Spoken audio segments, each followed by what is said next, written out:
Graça e paz a você que nos assiste. É uma alegria ter você por aqui. Esse é o programa Texto e Contexto, um espaço online da Igreja Adventista da Promessa para conversarmos sobre temas de natureza doutrinária e teológica. Eu sou o pastor Eleilton e nós estaremos aqui conduzindo essa conversa. Se você já assistiu o programa Texto e Contexto em alguma outra oportunidade, você sabe que esse é um programa onde nós escolhemos um tema e à luz da palavra de Deus nós conversamos sobre o tema, sempre com convidados que nos ajudam nessa discussão a respeito da temática. Para o programa de hoje, que tem como tema escatologia, vamos continuar estudando sobre as últimas coisas. Nós temos a alegria de ter o pastor Alessio e o pastor Willy. Sejam muito bem-vindos ao programa Texto e Contexto. Amém, muito obrigado, a alegria é nossa, pastor Eleilton, pastor Willy, os demais irmãos. Que o Senhor nos abençoe, que tenhamos aqui um momento gracioso da parte de Deus para a nossa edificação num assunto que é tão importante. Paz do Senhor Jesus, os pastores, a paz do Senhor Jesus aos irmãos, às irmãs. É uma alegria mais uma vez participar desse programa. Espero que Deus use esse tempo para nos abençoar, nos direcionar na sua palavra. Amém. Estou certo que será um período de grande edificação para a gente, para a glória de Deus. Amém. Então, como nós já anunciamos, a proposta é continuarmos falando sobre escatologia. Esse é o tema, dos programas desse mês. Escatologia tem a ver com o estudo das últimas coisas, dos eventos relacionados ao fim. No último programa, nós conceituamos aqui que estamos vivendo num período da história que a Bíblia chama de últimos dias. E nesse período da história chamado últimos dias, Jesus apresentou vários sinais que aconteceriam nos últimos dias. Falamos sobre isso aqui, inclusive dissemos aqui na última semana que o Covid-19 pode ser colocado como um desses sinais que servem como alerta dentro dos últimos dias, para falar sobre a volta do Senhor Jesus, dentro aí do período chamado de princípio das dores. Mas há um sinal que Jesus mencionou no sermão profético, que será o tema desse programa, que é a grande tribulação.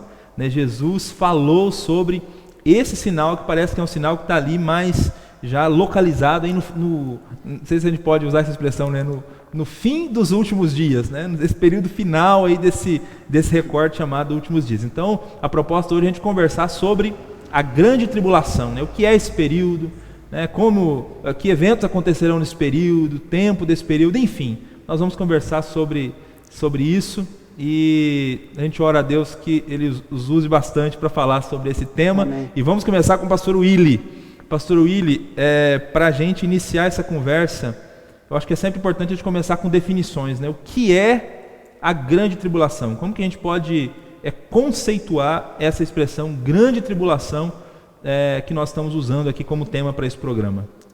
Bom, nós vimos na semana passada que cada selo que se abria do livro, ele trazia um período de intensidade, de perseguição, de dificuldade sobre a história, sinalizando que nós estamos vivendo o período do fim.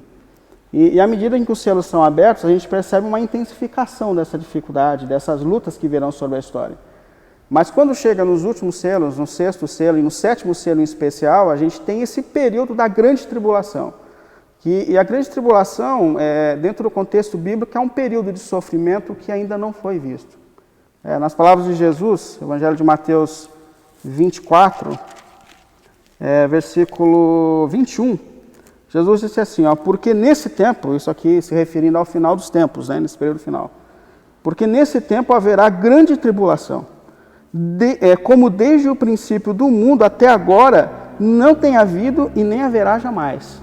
Ou seja, é um período de uma intensa provação. A gente sabe que a igreja ela é marcada por períodos difíceis, Nós sempre tivemos, a história é uma história marcada por períodos difíceis.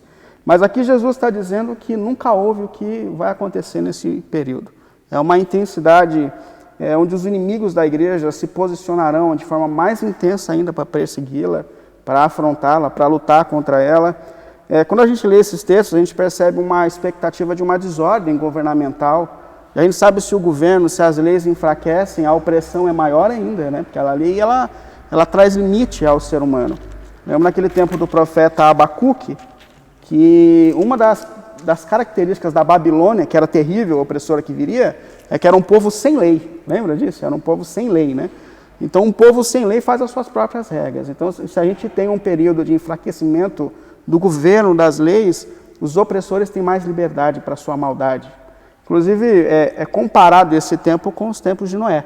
Lembra? Semana passada nós falamos sobre isso um pouco, né?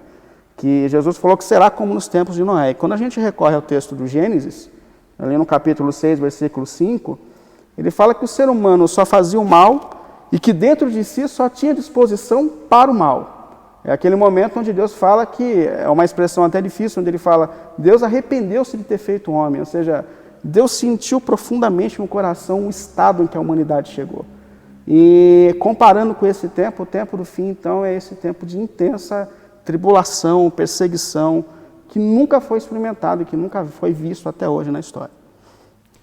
Legal, você está dizendo então, só para a gente tentar fazer um exercício, né, com o pessoal que está nos assistindo, que se o pessoal que está nos assistindo tentar trazer aí, puxar a mente, qualquer período outro de perseguição na história, qualquer período outro aí de sofrimento na história, que tenha nos registros aí dos livros da história, nenhum desses períodos se compara a esse período chamado Grande Tribulação, então, é isso? É isso que Jesus está dizendo. Quando a gente olha as palavras dele aqui, ó, como desde o princípio do mundo até agora, é muito nítido, né?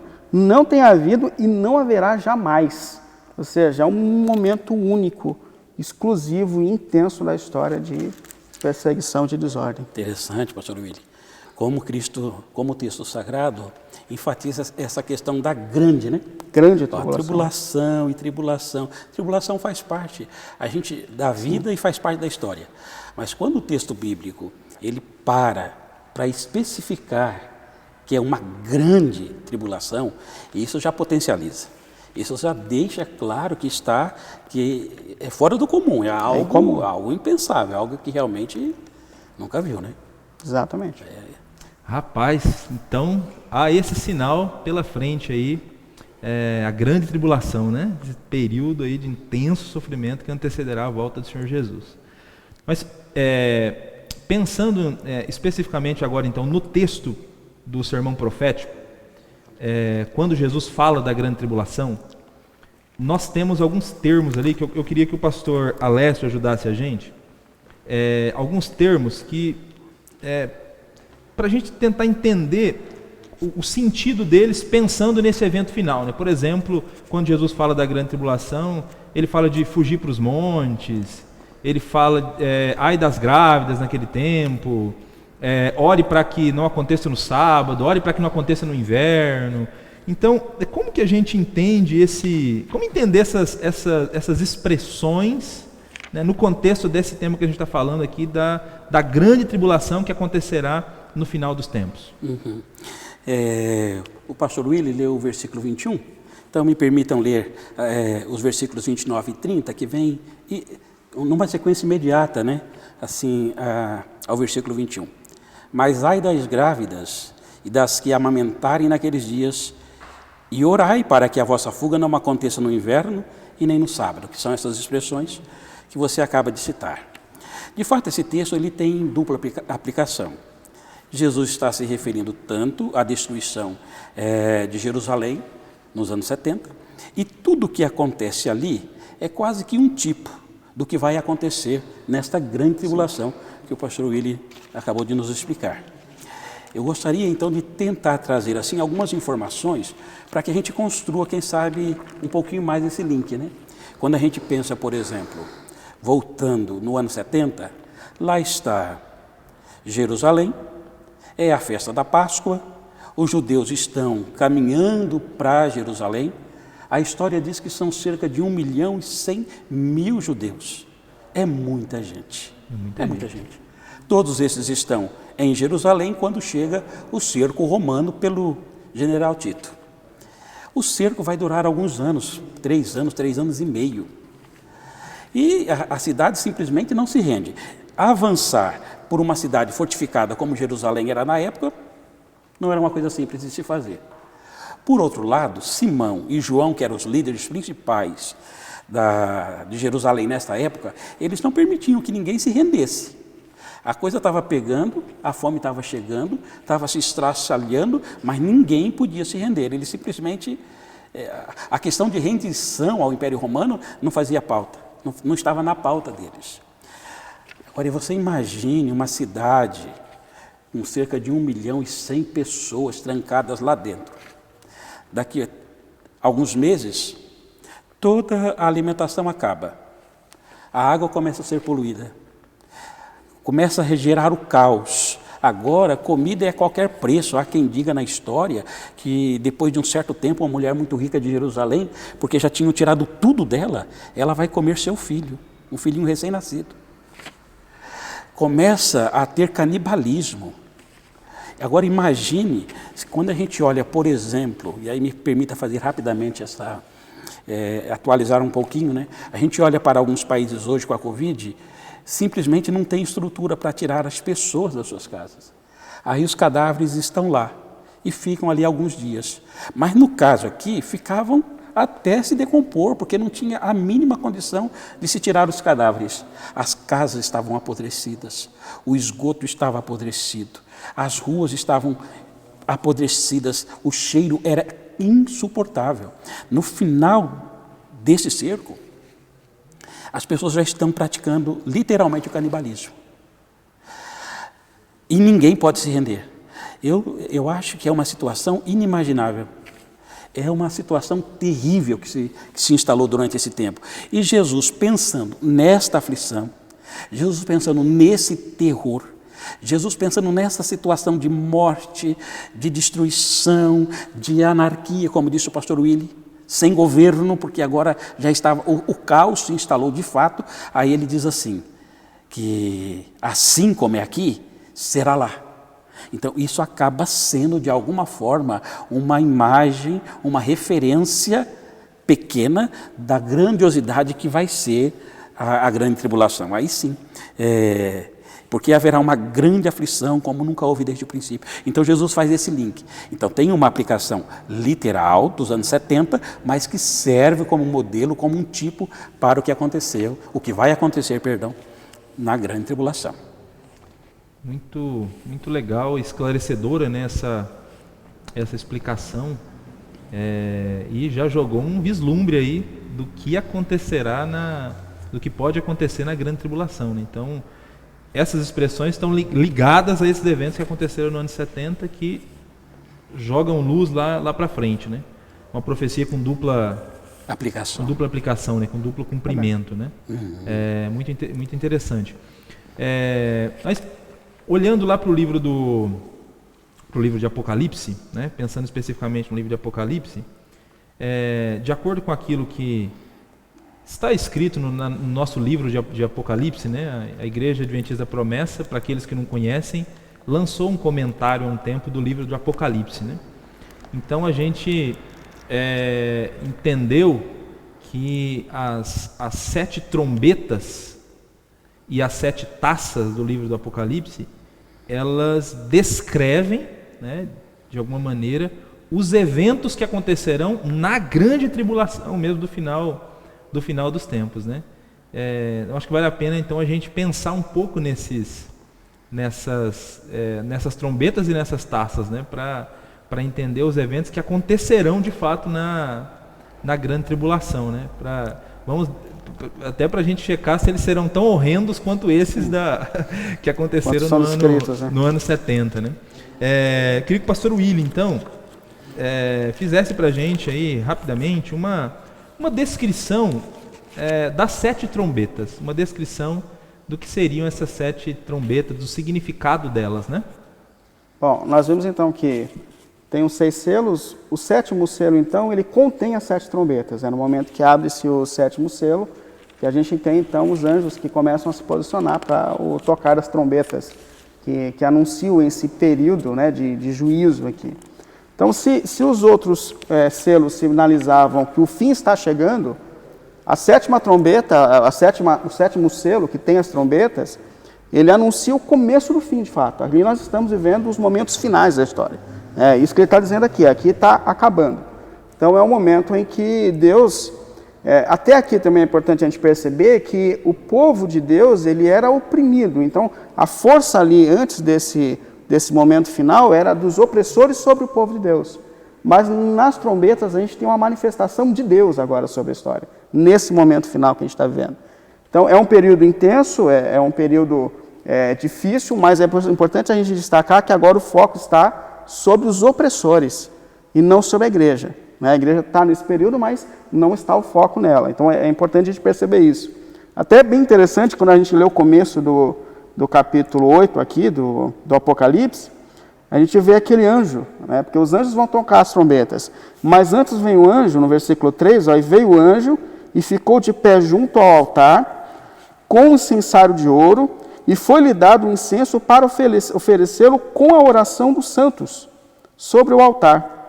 Da mão do anjo subiu à presença de Deus a fumaça do incenso com a oração dos santos. Então a gente percebe que é um momento em que o clamor dos santos está chegando diante de Deus. Então Deus agora ele se manifesta, né, se posiciona para trazer esse período do seu juízo sobre os opressores, né, sobre as forças que fizeram o mal. O juízo então de alguma maneira é uma resposta, à à oração, né, dos santos, que ao longo do tempo tem interessante clamado, isso, né? A gente perceber que antes teve um anjo separado que foi e levou diante de Deus esse incenso com o clamor dos santos na história, né? Que clamavam diante desse período de injustiça. Então ele tem essa função aqui. E esse período que a gente tem aqui, ele é muito parecido com o período do Êxodo. Quando a gente olha para aquele período no Egito, em que a nação de Israel ela sofre a opressão, né, dos egípcios por mais de 400 anos. Quando Deus está prestes a libertar a nação de Israel, a situação fica ainda mais difícil, porque Moisés vai lá tentar interferir na relação ali entre o povo e Deus. Os egípcios falam, então vocês estão com esses pensamentos porque vocês estão ociosos. E o povo que já era escravo, já estava sendo oprimido, começa então a ser mais oprimido. Ele começa a sofrer, além de ser escravo, ele começa. Isso faz a gente perceber bastante esses sinais do fim dos tempos, onde a opressão contra o povo de Deus, ela vai se estreitando cada vez mais. Porém, chega um momento em que Deus se levanta, e vem as 10 pragas sobre o Egito. O povo vive aquele momento, mas agora é a ação de Deus com o povo opressor. É interessante. E à medida, inclusive a gente vai olhar aqui, mas são muito parecidos, né? Algumas pragas que vêm nesse período do Apocalipse, tem muito a ver com as pragas que vieram dentro do período do Egito, ali, naquele contexto do Êxodo. Então é essa a ideia. O foco aqui agora está na manifestação de Deus, trazendo justiça sobre os opressores. Só para a gente passar rápido aqui sobre as trombetas, aqui, o que elas representaram, está no capítulo 8 aqui do Apocalipse. Versículo 7, ele fala que o primeiro anjo toca então a trombeta e é derramado sobre a terra, é manifestado granizo, fogo e sangue. E com essa manifestação, 1/3 da terra, a floresta e a relva foram atingidos. 1/3 da terra foi atingido com esse primeiro tocar da trombeta, esse primeiro juízo de Deus. Depois tem no versículo 8 a 9, onde 1/3 do mar se transforma em sangue. Faz a gente lembrar da praga no Egito, né? Foi a primeira praga, se eu não me engano, veio com sangue, né? Sobre as águas. Do 10 a 11, cai uma grande estrela, onde 1/3 das fontes d'água foi envenenada. Então, foram envenenadas, né? Então, aqui uma manifestação do astro que vem, cai e traz uma contaminação para a água, que é uma questão essencial para a sobrevivência humana, né? Então, é um abalo muito significativo, 1/3 da água sendo atingido. Aí, do 12 a 13, a gente tem uma alteração no Sol e na Lua. Parece que eles são parcialmente atingidos, isso afeta dia, afeta a noite. Então, a gente percebe que o tempo não vai ficar normal, né? Aquilo que é o processo natural da manifestação da natureza não fica normal. Aí depois a gente vai lá para o capítulo 9, que ainda está narrando aqui um período das trombetas, onde parece que há um período de tortura humana, de 5 anos, quando a gente lê do versículo 12, não é isso? Dá essa explicação aqui, essa impressão aqui, de um período de tortura, de maldade contra seres humanos, ou de juízo contra seres humanos. 9, ainda no 9 aqui, do 13 a 21, 1/3 da humanidade é morta, à medida que as trombetas estão sendo tocadas. E no capítulo 11, do 15 a 19, aí vem esse período que a gente vai detalhar um pouco, mas é o período onde Deus derrama suas taças, que é a manifestação agora intensa da ira de Deus nesse período aqui. Parece que dando uma olhada assim, de maneira geral nessas trombetas, né, que são tocadas, as 4 primeiras elas estão mais ligadas diretamente ao universo, né? Terra, floresta, mar, água potável, lua, sol, e aí a outra parte, né, as 3 últimas aqui, aí já é direto ao ser humano, direto contra os seres humanos mesmo. Os seres humanos são os seres humanos que são atingidos, né? Aí você mencionou aqui o capítulo 9 fala de seres humanos sendo torturados por 5 meses, né? Acho que é 5 meses. 5 meses, 5 meses, é verdade. Aí fica pior, né? 5 anos eu deixei pior ainda. Já vai ser terrível, né? Ainda aumentou não coloca mais tempo não, né? Aumentou o tempo. Acho que vai ser 5 meses, talvez até um período aí, um curto período da história, né? Simbologia talvez de um período, né? Isso. Mas eu acho que é nesse texto que fala que os seres humanos procuram a morte. Desejam a morte, né? Pede para que os montes se atirem sobre eles. Isso não vai acontecer. É um período muito intenso. Terrível. Lembrando, né, que isso aí está dentro já de um cenário totalmente difícil, de um juízo de Deus, né? Sim. Essa partezinha que vai ser literal, 5 meses ou não, mas isso é apenas a parte de um todo, né? De um todo. Que são as trombetas. Então já está um caos, né? Sim. É um caos, é um negócio absurdo. É isso aí. Absurdo. Já imaginou 1/3 de tudo que é floresta sendo destruído, 1/3 do mar. Você pensa, você olha para o planeta Terra, né? 1/3 do mar sendo afetado, 1/3 da água potável sendo afetado. E isso aqui, assim, como uma ação direta de Deus mesmo. Então, assim, os que estiverem vivos e enfrentarem esse período aqui não vão ter dúvidas nenhuma, né, do que está acontecendo. Há uma desordem acontecendo. Há uma desordem acontecendo e muito nítido. O próprio Deus agindo, né? Agindo, trazendo juízo. E eu acho que essa questão de Deus agindo, é bem possível que fique extremamente claro uma atuação divina, porque não vai ter explicação lógica, não vai ter explicação científica. Não. É a hora mesmo do juízo mesmo, não adianta. Agora fica claro mesmo que esse fim chegou, não tem explicação. É a intervenção mesmo dele, né? É o próprio Deus agindo. É o próprio Deus agindo. A gente percebe nesse período que a gente está vivendo, onde um vírus que não é nem tão letal já bagunçou tanto a humanidade. Sim. Olha o que fez isso com a gente, né?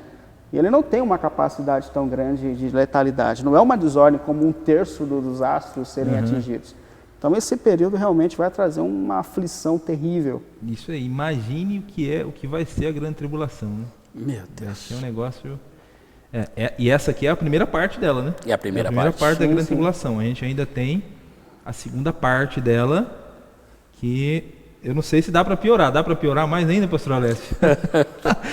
Fala um pouco para a gente sobre as taças, né? O pastor Willi disse que a 7ª trombeta abre as 7 taças, né? Que é o período final. O que acontecerá, né, nesses eventos narrados aí nas taças? Nas taças, né? Me permita ler apenas o versículo 1 do capítulo 16, que diz assim: E ouvi vinda do templo uma grande voz que dizia aos 7 anjos: Ide e derramai sobre a terra as 7 taças da ira de Deus. É uma missão das mais terríveis desses anjos. Está falando da ira de Deus. Tem ira aqui nas trombetas, tem ira aqui nas taças. Se na explicação do pastor Willi, quando ele fala das trombetas, quem sabe tem uma palavrinha que salta bastante nessa narrativa, é 1/3, né? 1/3 disso, 1/3 daquilo, tal. Verdade. Vai se repetindo, né? Agora aqui nas taças já são 3/3. Então aqui já pega uma amplitude nessa primeira parte das trombetas, a primeira parte dessa grande tribulação. É algo terrível, mas a segunda parte, aí já é algo que, se esses dias não fossem abreviados, porque é um cenário o cenário que não tem, a mente humana ela não consegue dimensionar. Aí eu volto só um pouquinho nessa fala do pastor William. Como é que a gente pensa que um vírusinho pode colocar o mundo de cabeça para baixo. Em apenas alguns meses o mundo para literalmente.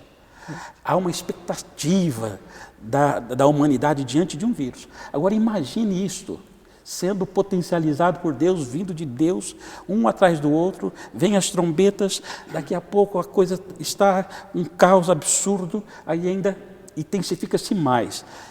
Poderia dizer assim, agora as taças, elas serão derramadas já no finalzinho ali, né? Eu costumo dizer assim, para poder ilustrar, aos 45 do segundo tempo. Né? Já no finalzinho as pragas estão chegando. Só para a gente ter um pouquinho assim sobre elas, para a gente... Em Apocalipse, nos versículos 1 e 2, apresenta a praga até a terra, ela é atacada e aparece ferida nos homens, uma chaga incurável. Imagine como se fosse uma lepra, os tumores, o homem, e não tem cura. As trombetas já foram tocadas, já tem um caos instalado, há uma confusão. Agora imagine, por exemplo, quando 1/3 da água potável ela acaba. Imagine a correria que é. Imagine o caos que está. Se hoje, com toda a tecnologia, com tudo que se tem, os hospitais estão lotados, em alguns lugares tem que escolher quem vive e quem morre. Imagine numa situação dessa, uma lepra, essas feridas incuráveis. É um verdadeiro caos. Aqui, na segunda taça, no versículo 3, diz que o mar se transforma em sangue. Agora são 3/3, eu volto a dizer. Né? Imagine tudo que há no mar morrer. Tudo, baleia, tubarão, tudo que se pensa que está no mar está morto. O mar se transforma em sangue, tudo que se pensa. Quem já viajou um transatlântico, quem já teve a oportunidade de conhecer o mar, imagine tudo isso em sangue. Aí, aquilo que o pastor Willi disse a princípio, né? A gente faz aquele link lá com o que aconteceu no Egito. Imagine, o mar vermelho está em sangue, agora aqui o mar, todos os mares do planeta em sangue. A terceira taça é derramada sobre as fontes e as águas agora são atacadas totalmente. Agora não tem mais água doce, porque todas as fontes potáveis agora são sangue, elas jorram sangue. Se não tinha mais peixe no mar, agora já não tem mais peixe nos rios. Não tem mais um igarapé limpo, não tem mais um rio de água cristalina, todos os rios agora vertem sangue. Por essa descrição até aqui, até a terceira taça tão somente, a gente já fica com a impressão mesmo que aquela ideia de que nós estamos falando desses eventos 45 do segundo tempo, parece que é isso mesmo, né? Porque sim. O senhor acabou de falar aí de água potável acabando. Como é que se vive? Como é que tem vida na Terra por muito mais tempo se acabou a água? Sim, então realmente parece que essas taças finais. Aí parece que essa ilustração que o senhor fez dos 45 do segundo tempo ela é perfeita, né? Assim, são os momentos finais da história mesmo, né? Momentos finais. Eu não consigo muito ver vida. O senhor chegou só na terceira. Eu já não estou conseguindo mais muito ver vida. Muito tempo de vida na Terra depois da terceira taça. Mas vamos lá. A gente imagina o desespero das pessoas nesse tempo, tentando encontrar meio de sobrevivência, né? Como sobreviver, como transformar a água agora em água potável. Sim. Imagina o desespero disso. É uma coisa terrível. A gente passa os períodos de seca, a gente já vê um momento de quase pavor, né? Nos períodos de seca, onde a gente tem todo o tratamento. Agora imagina todas as fontes sendo contaminadas. Isso é uma coisa terrível que virá. Sim. É impensável, né? É impensável. É impensável. Se a gente não consegue dimensionar, a gente não consegue criar um cenário, porque é algo extremamente além da imaginação. Sim. É simplesmente o caos na sua totalidade. A quarta taça, nos versículos 8 e 9, diz que o sol será aquecido e os homens sofrem de insolação. Agora, o próprio sol, ele é aquecido de uma forma que vai queimar os homens. A quinta taça nos versículos 10 e 11, diz que o trono da besta é atacado, existe a anarquia plena. Agora já não tem mais controle. Agora é um salve quem puder, salve-se quem puder, porque não tem mais o que fazer. Agora é loucura, é caos, não existe o mínimo senso de direção. Há uma perdição completa de tudo aquilo que a gente pensa de organização, de sociedade. O caos está instalado, o caos no sentido mais profundo da palavra. Já a sexta taça, nos versículos 12 a 16, fala sobre o palco da batalha do Armagedon, fala sobre o rio secando, um rio de quase 3.000 metros, né? 3.000 quilômetros, perdão, um rio imenso, ele está secando. O rio era barreira natural para barrar invasores, exércitos inimigos. Então, a mente é assim, a hora que o rio seca, você está livre para guerrear. Claro que essa não é uma guerra física, até porque a essa altura do campeonato não existe nem a mínima possibilidade para mais nenhum tipo de guerra humana. Aqui é mesmo a guerra do Armagedon, é a guerra final. É o final do tudo mesmo, a instalação é Deus fazendo a sua justiça plena, é a guerra de Deus agora. E a última taça já está ali nos versículos 17 a 21, já é essa guerra instalada, é a volta de Cristo para aniquilar finalmente todo o mal. Rapaz, quantas imagens chocantes, hein? Será um período realmente muito difícil. Muito difícil da história da humanidade. Ouvindo essa descrição, né, eu acho que assim, tanto a descrição da trombeta, que já é terrível, né? O que tem na trombeta aqui, mas ainda é terrível. Parcial, né? Acho que o senhor enfatizou bem a ideia de um terço. Sim. Agora aqui, total. Mas até na parcial já é muito difícil. Assustador, né? Porque tudo aqui nós estamos falando desse recorte, né? Grande tribulação. Eu acho que aqueles que estão nos assistindo agora devem estar se perguntando: e os cristãos nesse período? Ok, Deus está agindo, Deus está manifestando a sua ira, né? Tudo isso aqui está acontecendo. E os cristãos? Onde os cristãos estarão durante esse período? Esses eventos aqui da grande tribulação, conquanto fortíssimos, né? A pergunta que se faz é: os cristãos estarão na terra nesse período? Eles experimentarão, viverão a grande tribulação? Viverão a grande tribulação. Não há nada para que a gente entenda que, de alguma maneira, eles estarão isentos desse momento. Quando a gente olha, por exemplo, para as palavras de Jesus, o Evangelho de Mateus 24, versículo 22, ele diz que se esses tempos não fossem abreviados, nem os eleitos sobreviveriam ou suportariam esse tempo. Então, se o tempo de alguma maneira vai ser abreviado, é porque, por nossa causa, é porque nós, ou a geração que passar esse momento, vai ter que passar por essa fase. Então, não há nada dizendo que a gente está imune. E é até importante a gente, como igreja, sempre organizar a nossa visão de sofrimento. Porque não há nada na Bíblia dizendo que a igreja não sofre. O apóstolo Pedro tem uma fala na sua primeira carta, onde ele fala que cabe à igreja sofrer por fazer o bem, assim como Cristo sofreu. Um outro texto fala que se nós somos herdeiros com Cristo, cabe a nós também sofrer os sofrimentos que ele sofreu. Então a gente tem que entender que como igreja nesse mundo, na terra, nós sofreremos. Faz parte da nossa caminhada aqui, nós sofreremos. Deus nos sustentará, Deus sempre nos sustentou, Deus sempre sustentou a igreja na história.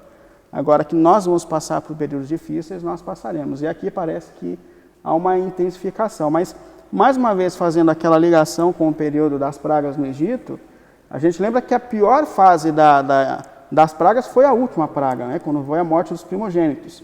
Então o anjo da morte vem e passa tirando a vida. Mas naquele período é importante a gente destacar que, de alguma forma, Deus protegeu o seu povo. Lembra? O Deus avisou antecipadamente: fiquem nas casas. Então eles estão vivendo o momento, mas Deus de alguma maneira sinalizou. Então o anjo da morte passa, mas ele passa por cima, né? Que é essa ideia da Páscoa, né? Que é passar por cima. Ele passa por cima da casa dos filhos de Deus e não toca. Então eles com certeza estão sofrendo também aquela fase. Mas de alguma maneira Deus ele protege o seu povo diante dessa intensa aflição. E é importante isso, porque esse momento aqui é um momento de juízo de Deus. E aqueles que estão em Cristo já não são mais alvo do juízo de Deus. Jesus falou em João 5:24, se eu não me engano, ele fala que aqueles que estão em mim já não entram mais em juízo, já passaram da morte, porque nós somos julgados e libertos pela cruz de Cristo. Então a intensidade do juízo de Deus não está mais sobre nós, porque a cruz nos libertou disso, nos salvou disso. Então os crentes estão envolvidos, de certa forma sofrem também o período da dificuldade, mas é bem importante a gente olhar que o foco de Deus nesse período não é a igreja, que de alguma maneira a igreja será protegida, guardada, sustentada nesse período da história. Eu acho que essa imagem que você traz, né, das pragas no Egito, talvez seja interessante mesmo para entender esse período, né? Porque o juízo de Deus vinha sobre os egípcios, né? Sim. E aí, de maneira, o povo de Deus ali no Egito sofria os efeitos colaterais. Colaterais, né? exatamente. O faraó se enfurecia, né? As autoridades egípcias se enfureciam, aí aumentava o trabalho sobre até as consequências o povo da de natureza, Deus. né? Porque eles estão ali no ambiente. Então, quando a lavoura é atacada, mesmo que o deles em específico não fosse, atingiu a sociedade, digamos assim, né? E eles estão sofrendo isso também. A impressão que a gente tem olhando então para as trombetas e taças elas estão vindo sobre o mundo ímpio, mas os cristãos estão presentes na terra e vão também sofrendo de maneira colateral, né, todo esse sofrimento, né, que virá sobre a terra. O pessoal que quer estar vivo por ocasião da volta de Jesus, hein, ouvindo essa explicação da grande tribulação, pode ser que muita gente se desestimule. Prefira já não estar vivo mais por ocasião da volta de Jesus. Verdade. Né? Mas, enfim, nessa linha ainda, pastor Alessio, no livro do Apocalipse, a gente tem ali no capítulo 7 um grupo de pessoas, né, que são conhecidos como 144 mil. Eles têm alguma relação com esse período da grande tribulação?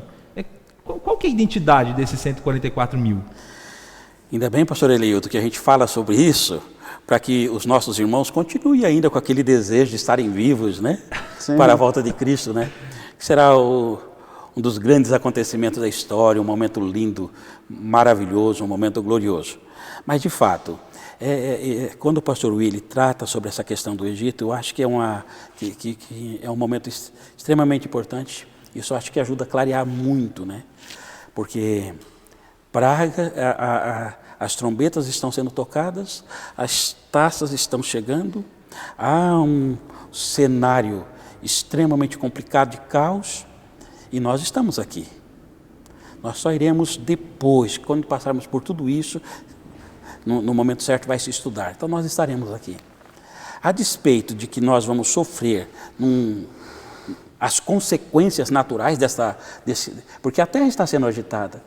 Né? A profecia diz que é isso mesmo, é quase que uma sacudidura no planeta. E nós estamos aqui, então nós vamos sofrer. As consequências dessa sacudidura, de tudo isso que está acontecendo no nosso planeta. Mas a gente precisa ter clareza também de que aquilo que vem através das trombetas e aquilo que vem através das pragas, isso não atinge diretamente o cristão. Os 144 mil é um número simbólico, né? Há algumas interpretações, né? Ali falam que alguns entendem que 144 mil diz respeito à conversão de Israel, um remanescente de Israel, aqueles que acreditam que serão alguns dos judeus que estarão se convertendo mesmo neste período, né, da grande tribulação. Não parece que seja a explicação mais razoável. Quando a Bíblia fala aqui que eles estão selados aqui, este é proteção mesmo, é a proteção de Deus para que nós não sejamos atingidos diretamente nem pelas trombetas e nem pelas taças. É bem possível, porque quando se fala ali no texto de Apocalipse 7, cita, por exemplo, ali, se a gente pegar literalmente, ali cita Manassés, ali cita José, né? Que é a mesma tribo, digamos assim. Ali não aparece a tribo de Dan, por exemplo. Então, literalmente, eu acho que a gente não consegue essa explicação. Ali se penso que a melhor explicação, a melhor aplicação é realmente a igreja. Uma igreja sendo protegida neste período, porque no Novo Testamento a igreja é o Israel de Deus. Nós somos o Israel de Deus. E aí eu gostaria de ler Gálatas 6:16, que eu acho que é um texto bastante conhecido, né? E eu gostaria de ler 2 textos. E a todos quantos andarem conforme esta regra, paz e misericórdia sobre eles e sobre o Israel de Deus. E outro que a gente tem estudado nas nossas lições aí há algum tempo atrás é de 1 de Pedro, no capítulo 2, e o versículo 9.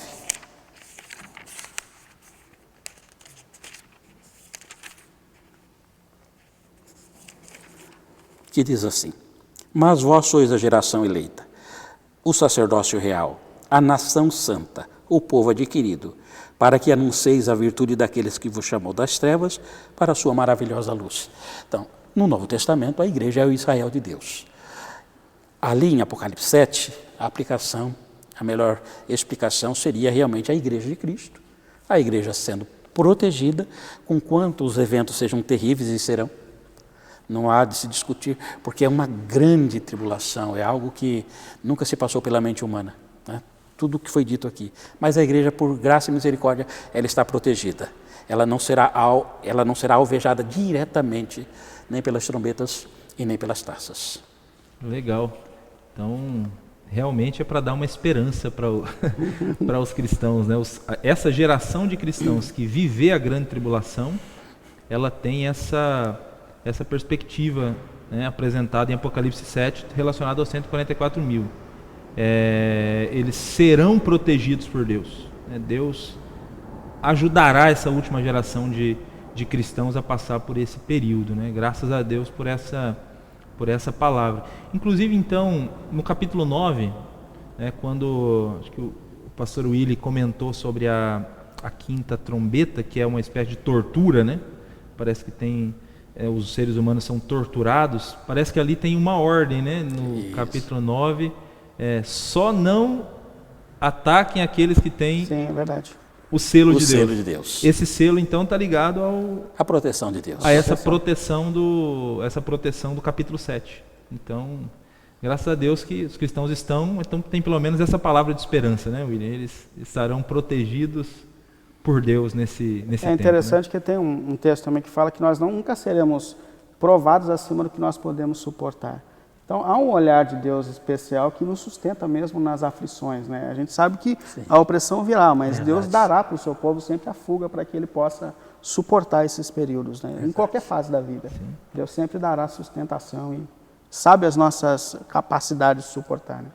Rapaz, e quem sabe neste período, pastor Elito, seja necessária uma proteção, uma graça redobrada sobre nós, né? Sim. Se ele tem feito isso no decorrer da história da humanidade e na história da nossa vida, com certeza ali é juiz, é tudo sobrenatural que está acontecendo. Também não tem assim como afirmar categoricamente, mas assim, eu penso que as nossas experiências pessoais neste período com o nosso Senhor, elas serão muito maiores, serão muito mais profundas, porque já estamos chegando no final. Se a gente não tiver uma coisa muito... enfim, a gente também não suportaria, porque é um negócio fora do comum, né? Então, haverá um cuidado muito glorioso da parte de Deus, com certeza. A impressão que a gente tem é essa mesmo, né? Que o cuidado de Deus com essa última geração de crentes aí será um cuidado assim bem intenso mesmo. Bem intenso. Bem intenso. Graças a Deus. Graças a Deus. Bom, partindo então para o final desse nosso programa, em que a gente está discutindo a respeito da grande tribulação, eu queria deixar algumas perguntas aqui para a gente tentar responder de maneira objetiva. Eu acho que muitas delas, de alguma maneira, com a nossa conversa, né, durante todo o programa, algumas delas já foram respondidas. Sim. Mas só para deixar claro, né, aquilo que a gente acredita. Porque existem algumas pessoas que, quando vão falar da grande tribulação, dizem que uns afirmam que haverá um arrebatamento dos cristãos antes da grande tribulação, outros dizem que haverá um arrebatamento dos cristãos no meio da grande tribulação, né? Alguns vão dizer que no período da grande tribulação ainda será possível a conversão, né? inclusive essa teoria que o pastor Alessio mencionou, de que judeus se arrependerão, né, de que haverá um retorno de Israel para Deus nesse período. Então, assim, alguns falam dessa possibilidade de conversão durante a grande tribulação. E uma outra questão também sobre o tempo, né? Tem gente que fala que vai durar 7 anos, alguns afirmam que vai durar 7 anos, outros falam 3 anos e meio. Então, assim, dá para precisar o tempo, dá para cravar o tempo em que vai durar a grande tribulação? Só deixei pergunta fácil para o final, né? Ótimo, né? Uma pergunta com 15 perguntas na mesma pergunta. Ficou ótimo. Mas vamos organizar, vamos por partes. Primeiro foi sobre o arrebatamento antes ou durante a grande tribulação, né? Se haverá essa possibilidade. A gente percebe que não. Na verdade, quando a gente estuda os teólogos mais antigos, essa ideia nunca existiu, né? De um arrebatamento, e é secreto esse arrebatamento, né? Normalmente nessa... Sim. Que a gente fala até que é uma teologia perigosa, porque se o piloto do avião for arrebatado secretamente, quem estiver no avião está perdido, né? Ou do ônibus coletivo, né? Então a gente fala que é um negócio perigoso. Então, essa ideia, ela não tem contexto bíblico. Na verdade, na teologia histórica a gente não encontra. A gente percebe que ela é mais nova, ela é dos últimos séculos. Talvez seja já um início dessas teologias neopentecostais que não aceitam a questão do sofrimento, né? Do crente fazer parte de um período de intenso sofrimento como esse. Mas a gente não encontra respaldo bíblico. Na verdade, até 1 Tessalonicenses 4, 15 e 17, ele dá uma organizada a respeito desse pensamento que a gente tem. Deixa eu pegar aqui o texto. 1 Tessalonicenses 4, 15 e 17. Ora, ainda que vos declaremos, pois pela palavra do Senhor, isso é, os vivos, os que ficamos até a vinda do Senhor, isso é Paulo tentando organizar o pensamento dos irmãos em Tessalônica, porque parece que eles estavam meio chateados a respeito dos que já haviam morrido. Então, Paulo ele começa aqui a organizar essa questão, né, de como acontecerão esses fatos finais. Aí ele fala aqui, ó, pois se cremos que Jesus morreu e ressuscitou, assim também Deus, mediante Jesus, trará em sua companhia os que dormem. Aí ele organiza aqui, ora, ainda vós declaramos, pela palavra do Senhor, isto nós, os vivos, os que ficaremos até a vinda do Senhor, de modo algum precederemos os que dormem. Então, essa ideia de que os vivos já serão arrebatados, porque há uma ordem aqui, né? Os salvos que dormem são prioridade na questão do final dos tempos, né?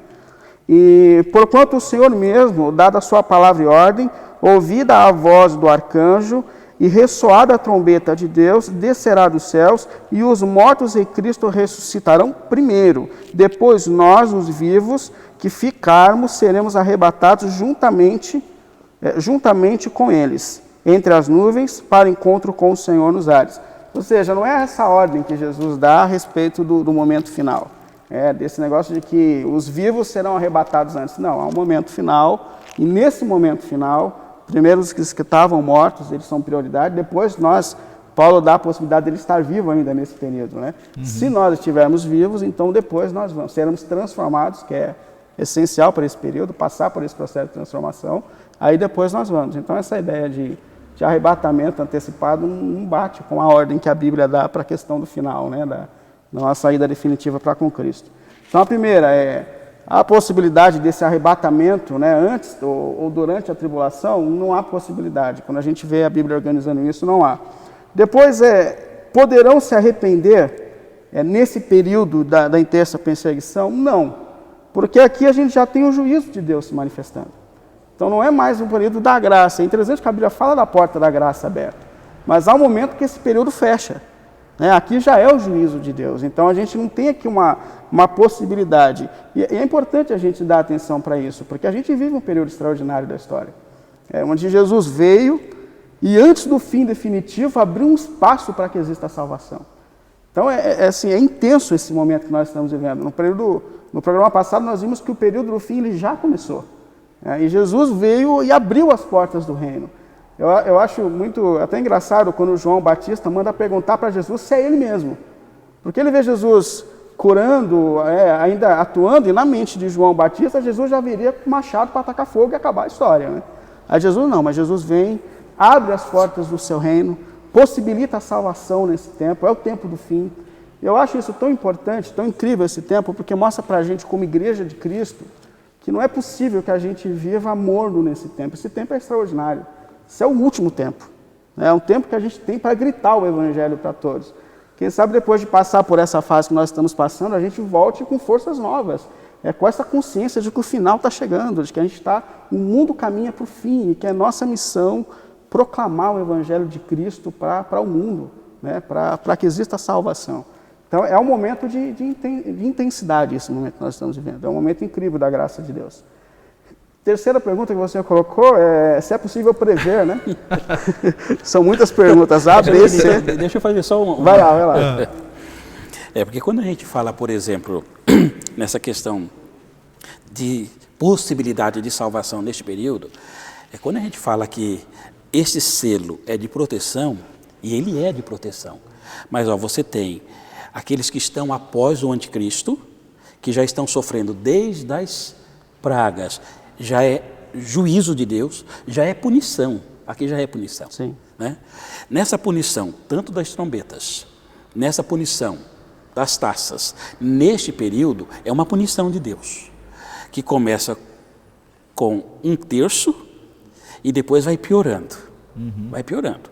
Bom, mas durante este período, como nós vimos aqui, lá em Apocalipse 7, fala de um povo selado, que ele está protegido. O que é que faz com que esse povo esteja protegido e o outro não? É porque eles já tinham feito essa decisão deles. Esses fizeram uma opção em tempo oportuno, pela graça e pela salvação em Jesus Cristo, e entraram nesse período com esse direito a esse selo de proteção, de não serem alcançados pelo juízo, porque é juízo, é punição. Sim. A partir que os outros já entraram, também já tinham feito a sua escolha, já estavam pelo anticristo. Por isso, quando a gente volta, por exemplo, àquela questão da trombeta e dos demônios, aquela questão dos 5 meses, vocês podem fazer o que vocês quiserem, só que vocês não podem fazer naqueles. Aqueles estão selados, estão protegidos. Né? Então, quando a gente olha esse contexto, a gente vê sim que já essa diferenciação ela já foi feita em algum tempo, que não é mais feita aqui. Aqui a coisa já está caminhando mesmo para o desfecho final da história. Né? É isso aí. Você vê essa questão também, né? Se nesse período ainda há possibilidade, dentro dessa questão que o pastor Alessio colocou, se ainda há um período de salvação para judeus, né? Dentro desse período. E não há por que a gente pensar assim também. Sim, também não. Que esses 144, de uma forma, sejam os judeus. Porque a Bíblia fala que ele veio para os seus e os seus não o aceitaram. Ou seja, dentro do contexto de Cristo, eles já tiveram a oportunidade de salvação. Desde o Antigo Testamento, Deus vinha salvando pessoas, né? Dentro daquela liturgia do Antigo Testamento. Mas a salvação da graça sempre foi pela graça e não tem como sair disso. O povo de Deus agora é o novo Israel. É o novo Israel. Alessio leu, né? Igreja. Exatamente. Você pode ter nomenclaturas diferentes. Você pode ter Israel de Deus, povo adquirido, nação eleita, 144 mil, grande tribulação. Você pode ter diversas formas de se referir. Mas lá no fim está se referindo ao povo de Deus. Qual é o povo de Deus? É a igreja, lavada no sangue de Cristo. Né? É isso aí. A igreja é o Israel de Deus. É o Israel de Deus. E a última questão que você colocou foi em relação se é possível a gente prever quanto tempo dura essa intensidade, né, do fim. A gente tem alguns textos que sinalizam alguma coisa, como Apocalipse 11:11, que fala de 3 dias e meio, né? E depois lá o texto continua, diz que fala também de 70 semanas. Com isso, alguns entendem que a gente tem um período aqui de 3 anos e meio dessa intensa perseguição, desse tempo de juízo maior de Deus. Mas a gente sabe que não é possível a gente prever com precisão nenhum tipo de data, principalmente quando se trata todos os povos que tentaram fazer essas previsões erraram e erraram seriamente. Então Deus não coloca um tempo exato para a gente. A expectativa é que um tempo parece breve porque já é o fim. Até pela intensidade do que acontece aqui, já é o fim. Mas é importante também que Deus não coloque, porque para a igreja sempre foi amanhã, né? A gente nunca teve um período certo para o dia de Cristo, para o final da história. Então, os irmãos do primeiro século, eles viviam como se Cristo voltasse semana que vem, quando a gente observa o contexto histórico ali. E se nós já passamos 2000 anos, não há dúvida de que a igreja tem que viver ainda mais com essa intensidade de que Cristo está voltando. É isso que importa para a gente. Isso aí. Ele está às portas, né? Graças a Deus. É isso aí, meus irmãos. Graças muito a obrigado. Deus. Muito obrigado pelo papo, muito obrigado por esse período de conversa. Nós estamos chegando de fato ao final do nosso programa. Eu espero que você que nos ouviu, que nos acompanhou até esse momento, tenha sido edificado, tenha sido uma conversa esclarecedora a respeito desse tema, grande tribulação. Nós vamos caminhar para o final e eu queria pedir para os nossos convidados agora, eu queria pedir para o pastor Alessio, né, diante de tudo aquilo que a gente conversou e falou aqui, que o senhor deixasse uma palavra final, né, ou de esperança, ou de desafio para aqueles que nos assistem nesse momento, e que logo na sequência o pastor Willy ore, né, por todos esses que nos assistiram, e ore diante desses temas que foram colocados. Amém. Amém. Pastor Eleilton e pastor William, obrigado, porque foi um momento assim, maravilhoso para a gente, né? Tenho certeza que os irmãos foram igualmente edificados.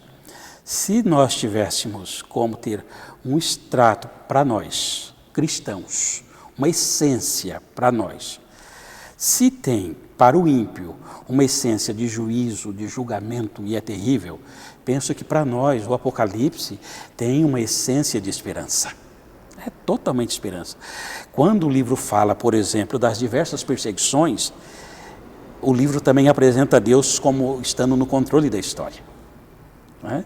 Quando o Apocalipse fala de morte, mas ele apresenta também a vida, a ressurreição, que o pastor William acabou de falar. Está aqui, está contido aqui. Quando o livro fala das trombetas e das taças, mas em contrapartida ele apresenta também a proteção daqueles que estão em Cristo.